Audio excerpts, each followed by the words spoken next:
నమస్కారం. ప్రస్తుతం మనతో పాటు ప్రముఖ ఆధ్యాత్మికవేత్త, ప్రముఖ జ్యోతిష్య వాస్తు పండితులు ముల్లపూడి సత్యనారాయణ మూర్తి గారు ఉన్నారు. వారితో మాట్లాడేద్దాం. నమస్కారం గురుగారు. నమస్కారం సజన. గురుగారు, మీనరాశి వారికి మరి మార్చి నెలలో ఎలా ఉండబోతుంది అంటారు? మార్చి నెల 2024 సంవత్సరంలో మీనరాశి వారికి ఏలినాటి శని ప్రభావం జరుగుతుంది.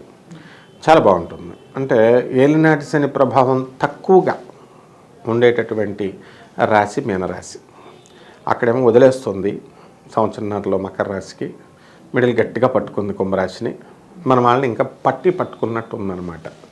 కొత్త ఒక వింతగా ఉంటుంది కాబట్టి కొత్త మోజు అంటాం కదా, అందుకని ఈ మీనరాశి వాళ్ళని శనీశ్వరుడు కూడా మోజుపడి కొంచెమే కష్టాలు పెడతాడు. ఇకపోతే జన్మరాశిలో ఉన్నటువంటి రాహువు, బుధుడు 7వ మార్చి నుంచి జన్మంలో, రవి 14 మార్చి నుంచి జన్మంలో ఉంటాడు. కాబట్టి కొంచెం ఎగోయిస్టిక్గా ప్రవర్తించడం, వ్యాపారంలో చాకచక్యంతో చేసుకోవడం, ఈ విధంగా వృత్తి వ్యాపార ఉద్యోగ విషయాల్లో తమదైనటువంటి మార్కుని వేసుకుంటారు ఈ మీనరాశి వారు. అలాగే ధనస్థానంలో బుధుడు 26 మార్చి తర్వాత ధనస్థానంలోకి రావడం వల్ల అక్కడ మార్చి నెలాఖరున కొంచెం లాసులు రావడానికి అవకాశాలు ఉంటాయి. అంటే మొదటి 3 వారాల్లో వ్యాపారాలన్నీ బ్రహ్మాండంగా దివ్యంగా చేస్తారు. వృత్తిల్లో ఉద్యోగాలు చేస్తున్నటువంటి వాళ్ళకి కూడా ఎఫెక్ట్ ఏముండదు. ఈ యొక్క ఆఫీసర్స్ హెరాస్మెంట్ ఏముండదు అనమాట. వర్క్ అంతా కూడా సాఫీగా గడుస్తుంది. కానీ ఆఖరి వారం దగ్గరికి వచ్చేసరికి కొంచెం మీరు అసహనంగా మాట్లాడటం, వాళ్ళు కూడా కొంచెం వర్క్లోడ్ ప్రెషర్ పెంచడం, ఇలాంటివన్నీ కూడా ఇబ్బందికర పరిస్థితుల్లోకి మీరు వెళ్తారు. అలాగే ఈ యొక్క శుక్రుడు మనకి 7 మార్చి తర్వాత లాభస్థితిగతుడై ఉన్నాడు. కాబట్టి మనకి లాభంలో ఉన్నటువంటి శుక్రుడు గృహయోగాలని ఇస్తాడు. తర్వాత వివాహాలు కానటువంటి వాళ్ళకి వివాహాలు, సకల బంధుమిత్రులతో చక్కటి విందు వినోద కార్యక్రమాలు చేయడం, బంధువుల్లో చక్కగా పెళ్ళిళ్ళు అవి జరుగుతుంటే వాళ్ళ ఇళ్ళకి వెళ్ళడం, వీళ్ళే కన్యాదానాలు చేయడం, ఇలా అనేక రకమైనటువంటి లోకరంజకమైనటువంటి పనులు బంధువులంతా కూడా మెచ్చుకునే విధంగా వీళ్ళు ప్రవర్తిస్తారు. అయితే ఈ ఏలినాటి శని ప్రభావం వల్ల ఎంత మంచి పనులు చేస్తున్నప్పటికీ కూడా వీళ్ళకి మనశ్శాంతి ఉండదు. ఎవరో ఒకళ్ళు ఏదో ఒక మాట అనడము, దాని ద్వారా వీళ్ళు మనస్తాపం పట్టము, ఇలా జరుగుతుంది. అయితే ఈ మీనరాశి వాళ్ళు గత ఫిబ్రవరి నెలలో భార్య వల్ల విపరీతమైనటువంటి టెన్షన్స్ ఇవన్నీ కూడా ఉన్నాయి.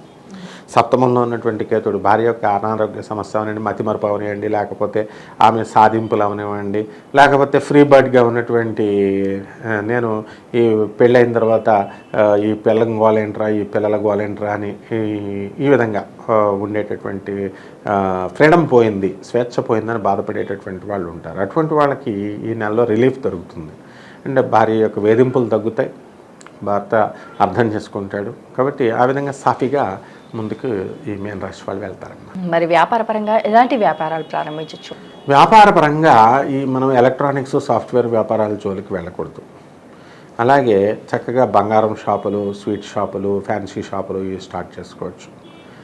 హోటళ్ళు, తర్వాత ఈ యొక్క బట్టల షాపులు, సుగంధ ద్రవ్యాల బిజినెస్లు, gems, cosmetics, beauticians, beauty parlours, ఇలాంటివన్నీ కూడా వెళ్తాయి. టైలర్స్ కూడా చాలా బాగుంటాయి. కాబట్టి ఈ శని సంబంధించినటువంటి వ్యాపారాలు, ఈ ఐరన్, స్టీలు, ట్రేడర్స్, తర్వాత ఈ యొక్క ఆయిల్ బిజినెస్లు, ఇవి అంత మంచిగా ఉండవన్నమాట. కాబట్టి వీటి విషయంలో కొంచెం మనం జాగ్రత్తలు తీసుకోవాలి. ఈ రాశి వారికి ఆరోగ్యపరంగా ఎలాంటి సమస్యలు వచ్చే అవకాశం ఉంది అంట? ఆరోగ్యపరంగా మెంటల్ టెన్షన్లు, ఆ తర్వాత కొంచెం స్కిన్ డిజీజెస్, ఇలాంటివి రావడానికి అవకాశాలు ఉంటాయి. అండ్ వీళ్ళ యొక్క ఆరోగ్య సమస్య కంటే కూడా ముందు వీళ్ళ భార్య యొక్క జీవిత భాగస్వామి, వ్యాపార భాగస్వాముల యొక్క ఆరోగ్యం దెబ్బతినడానికి అవకాశాలు ఉంటాయి. అలాగే చెస్ట్ పెయిన్ అనేటటువంటిది రావడానికి అవకాశాలు ఉన్నాయి. కాబట్టి కొంచెం జాగ్రత్తగా ఉంటే సరిపోతుంది. అండ్ నర్వస్గా ఓవర్ ఎక్సైట్మెంట్ అనేటటువంటిది వీళ్ళు ఎక్కువ చూస్తారు, అనుభవిస్తారు. మరి కుటుంబ పరంగా వీరికి ఎలాంటి సపోర్ట్ లభించే అవకాశం ఉంది అంటారు? కుటుంబ పరంగా భార్య ఇంట్లో బుర్ర తినకుండా ఉంటుంటే చాలు కదా వీళ్ళకి. కాబట్టి కుటుంబ పరంగా ఆల్ సపోర్ట్ ఉన్నట్టే. అలాగే ఇంట్లో ఇతర ఫ్యామిలీ మెంబర్స్ కూడా వీళ్ళని గుర్తించినప్పటికీ కూడా గుర్తించినట్టుగా ప్రవర్తిస్తారు. దాన్ని వీళ్ళ మనసులో పెట్టుకోకుండా వీళ్ళ పని వీళ్ళు చేసుకుంటే డిస్కరేజ్ అవ్వకుండా వీళ్ళకి ఏం కలగదు. మరి అలాగే విద్యార్థులకు కావచ్చు, విదేశాలకు వెళ్ళాలి అనుకునే వారికి కావచ్చు, ఎలా ఉండబోతుంది అంటే విద్యార్థులు ఎవరైతే ఉన్నారో అటువంటి వాళ్ళు కొంచెం బాగానే చదువుతారు, ఇంకొంచెం ఎక్కువ చదివితే బాగుంటుంది. విదేశాలకు వెళ్ళాలనుకునేటటువంటి వాళ్ళు విదేశాలకు వెళ్తారు, వెళ్ళేటటువంటి అవకాశాలు ఉన్నాయి. వాళ్ళకి వేసాలన్నీ కూడా ఏం రిజెక్ట్ అవ్వవు. ఈ ఎల్నెట్స్ సమయంలో ఈజీగా వస్తాయి. అలాగే డబ్బు కూడా ఈ యొక్క లోన్స్, ఎడ్యుకేషనల్ లోన్స్ ఇవన్నీ కూడా జరుగుతాయి. అలాగే ఇంట్లో వాళ్ళు కూడా డబ్బు అరేంజ్ చేయడం అనేటటువంటిది జరుగుతుంది. మరి రాజకీయ నాయకులకు ఎలా ఉందంట?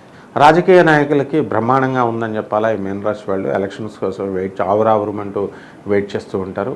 ఆకలి గొన్న సింహాల్లాగా వాళ్ళు ఈ లోపల వీళ్ళు మార్చి నెలలో ప్రజాసేవ ఎక్కువ చేసుకుంటే వాళ్ళు ఈజీగా గెలవడానికి అవకాశాలు ఉంటాయి. కోర్టు సమస్యలతో బాధపడుతున్న వారు బయటపడే అవకాశం ఉంది అనేసి అంటారా? కోర్టు సమస్యలతో బాధపడుతున్నటువంటి వాళ్ళు ఇంకొంతకాలం వెయిట్ చేయాలా. వాయిదాలు జరుగుతూ ఉంటాయి, కానీ అంత పెద్ద ఎఫెక్ట్ ఉండవు. వాయిదాల మీద వెళ్తూ ఉంటుంది, కౌంటర్లు వేస్తూ ఉంటారు, అండ్ లాయర్లు వాయిదాల మీద జరుగుతూ ఉంటుంది. ఇంకా ఆర్డర్స్ చేతికి రావన్నమాట, ఆనరబుల్ జడ్జెస్ ఆర్డర్స్. వివాహ యోగం కానీ సంతాన యోగం కానీ ఉంది అంటారా?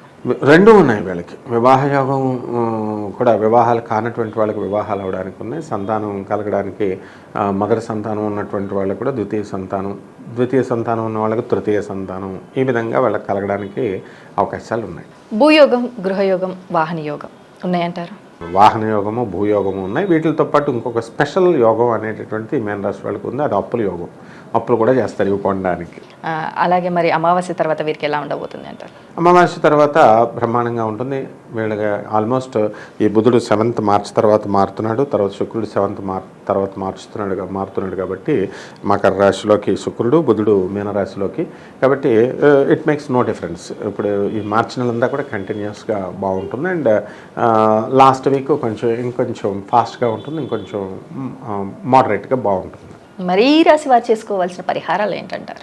ఈ రాశి వారు చేసుకోవాల్సినటువంటి పరిష్కారాలు రాహు జపం, రాహు స్తోత్రాలు, రాహు కిలోంపావున్న మినుముల్ని, ఆవుపేట రంగు ఉన్నటువంటి వస్త్రాలని పేద బ్రాహ్మణులకి దానం చేసుకోవాలా, శని జపం చేసుకోవాలా, శని స్తోత్రాలు చదువుకోవాలా, శనికి కిలోంపావు నల్ల నువ్వుల్ని, ఆవుపేట నల్లని వస్త్రాన్ని పేద బ్రాహ్మణులకి శనివారం నాడు ఉదయం 8 గంటలకి దానం చేసుకోవాలా. నవగ్రహాల చుట్టూ ప్రదక్షిణ చేయాలా. కరాళీదేవి రాహుకి జాగ్రత్తగా పూజ చేసుకోవాలా. ఇంట్లో కరాళీదేవి అమ్మవారి యొక్క పాదపద్మాలకు, బెజవాడ కనకదుర్గమ్మ తల్లి పాదపద్మాలకు వీళ్ళు కుంకుమార్చన చేసుకోవాలి. మరి ఈ విధంగా కనుక చేసుకున్నట్లయితే ఈ యొక్క రాహుదోషం, శని దోషం పోతుంది. బ్రహ్మాండంగా ఈ యొక్క నెలంతా కూడా ఈ యొక్క మీన రాశి వాళ్ళు మనశ్శాంతిగా ఉండగలుగుతారు. మీనరాశి వారికి మరి మార్చి నెలలో ఎలా ఉండబోతుంది, అలాగే వీరు చేసుకోవాల్సిన పరిహారాలు ఏంటి అలాగే రాహుకు ఎలాంటి పరిహారం చేయాలి అనేసి చాలా చక్కగా వివరించారు. ధన్యవాదాలు. ధన్యవాదాలు.